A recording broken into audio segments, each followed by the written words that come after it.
Ukraine रूस की तरफ से किए गए ताज़ा हमलों में कम से कम 31 लोग हलाक हो गए हैं और कई जख्मी हुए हैं। वाज़ेह रहे कि 2 साल पहले शुरू हुई इस जंग के बाद से ये सबसे बड़ा हवाई हमला है। यूक्रेन के अफसरान के मुताबिक इन हमलों में एक स्कूल और अस्पताल के साथ ही शॉपिंग मॉल भी शामिल था, जिसे टारगेट किया गया। यूक्रेन की आर्मी के मुताबिक रूस ने यहाँ 158 मिसाइलें और ड्रोन दागे थे, जिनमें से 114 को तबाह कर दिया गया।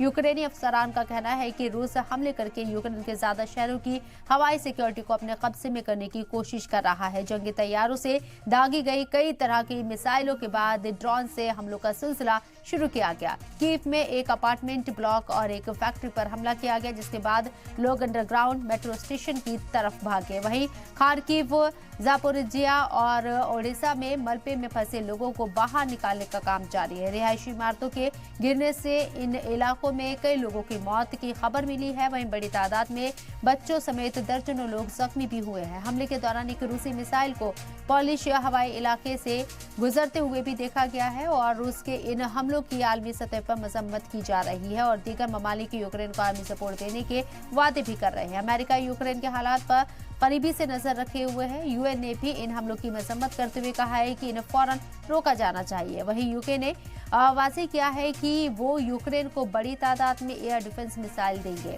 वहीं एक रिपोर्ट के मुताबिक 50% रूसी लोग चाहते हैं कि 2024 में यूक्रेन और रूस की जंग खत्म हो जाए। जंग की हिमायत करने वालों की तादाद करीब करीब आधी हो गई है। On 3rd January, Israel's new Minister of National Security, Itamar Ben-Gvir, conducted a visit accompanied by heavy security detail to the holy site in Jerusalem. The visit was the first to the site by an Israeli minister since 2017. While the visit was not accompanied or followed by violence, it is seen as particularly inflammatory given Mr. Ben-Gvir's past advocacy for changes to the status quo.